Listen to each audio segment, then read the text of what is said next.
John F. Kennedy, an individual in history. John Fitzgerald Kennedy was born in his home in Brookline, Massachusetts on May 29, 1917, to Joseph Kennedy and Rose Fitzgerald. They also had 8 other children: Joseph, Rosemary, Kathleen, Eunice, Patricia, Robert, Jean, and Edward. His father served as chairman of the Securities and Exchange Commission and as ambassador to the court of St. James's, while his mother was a Boston mayor's daughter. Kennedy lived with his family in Brookline for 10 years before moving to the Bronx in New York City in 1927. He received a formal education and in his youth participated in the Scout Troop. In 1936, he attended his first year at Harvard College and would later spend time visiting various countries in Europe and the Middle East. In 1940, Kennedy graduated from Harvard after publishing Why England Slept, a book based upon his thesis focused on the involvement of the British in the Munich Agreement. Kennedy volunteered for the United States Army but was turned down because of problems with his back. However, he was eventually accepted by the U.S. Navy. After the attack on Pearl Harbor, Kennedy trained in the Motor Torpedo Boat Squadron Training Center and was sent to the Pacific Theater. Eventually, he was promoted to lieutenant and commanded a PT boat. In the August of 1943, a Japanese destroyer rammed Kennedy's PT boat during the night while on patrol. The PT boat was heavily damaged and several crew members died. Injured, Kennedy swam to safety carrying a wounded shipmate. They were later rescued by Solomon Island natives. At the end of his service, Kennedy was decorated with many medals, including the World War II Victory Medal, the Asiatic Pacific Campaign Medal, and the Purple Heart. Honorably discharged, he went home a war hero. Kennedy started his political career by running for the recently vacated U.S. Representative seat in Massachusetts' 11th District in 1946. He won by a large margin and kept the seat for 6 years. In 1952, he ran a successful campaign for the U.S. Senate against Henry Cabot Jr. He then married Jacqueline Lee Bouvier and would later have 4 children with her, 2 surviving past infancy, Caroline and John Jr. In 1956, he published the book Profiles in Courage, which earned him national recognition and won a Pulitzer Prize. In the same year, the Democratic National Convention voted him second place in the vice presidential nomination for Adlai Stevenson, bringing him national attention. Also during his time in the Senate, John F. Kennedy voted to pass the National Civil Rights Act of 1957, which would effectively guarantee voting rights for all people regardless of race.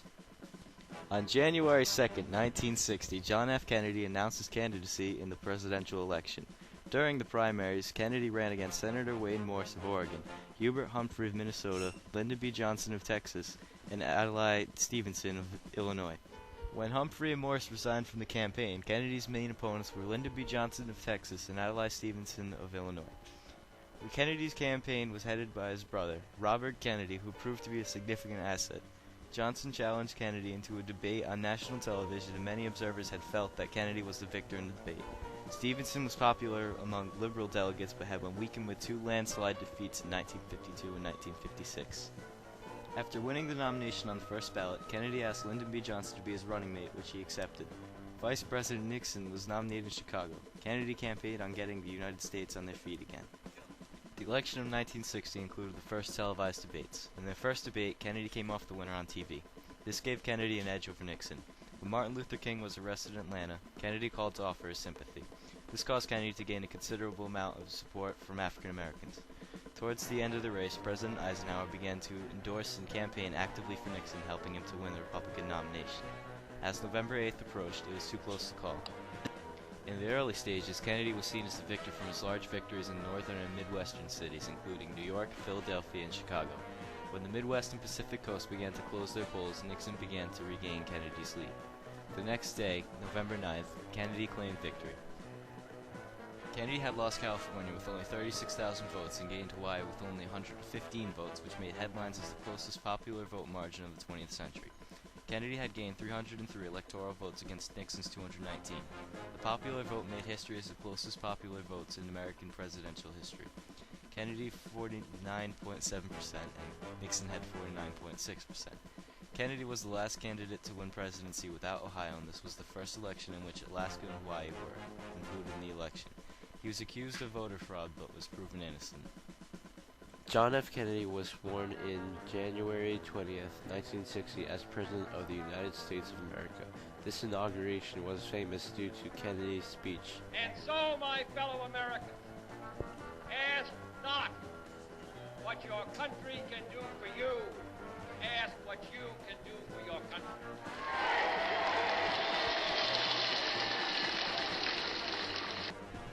Kennedy's first order of business as president was the Bay of Pigs invasion.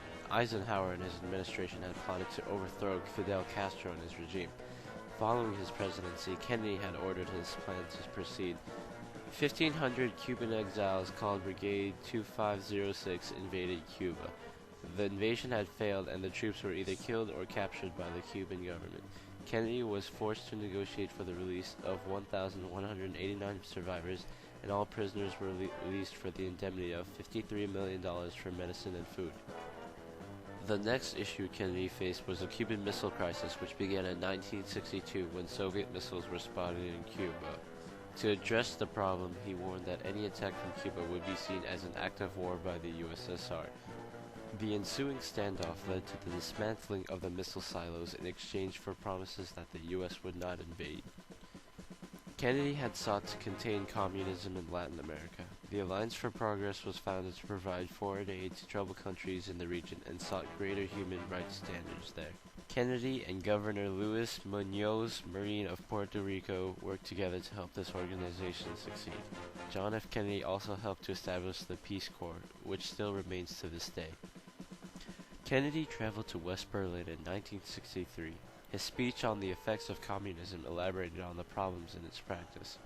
It also included a famous phrase, Ich bin ein Berliner.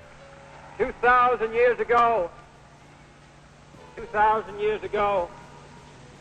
the proudest boast was, Civis Romanus sum. Today, in the world of freedom, the proudest boast is, Ich bin ein Berliner.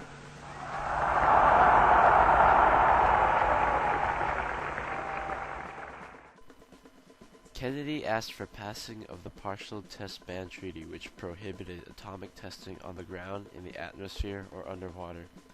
It was passed in 1963 among the USA, Britain, and the USSR. This aided in reducing the proliferation of nuclear weapons.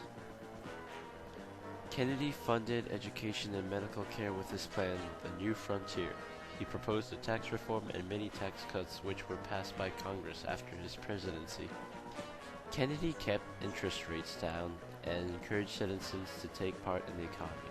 Kennedy raised the government's budget to $100 billion, the highest ever in history, and in 1961 to 1962, Kennedy led to the country's non-war, non-recession deficit. In 1962, Kennedy issued 400 federal marshals and 3,000 troops to escort James Meredith into the University of Mississippi to protect from racist white students who opposed desegregation. Alabama Governor George Wallace refused 2 black students from entering the University of Alabama and blocked the school's doorway so they would not enter. Federal marshals forced Wallace aside. That day, Kennedy gave his famous civil rights address and proposed the Civil Rights Act of 1964. Eventually, the major civil rights legislation was passed in following presidencies.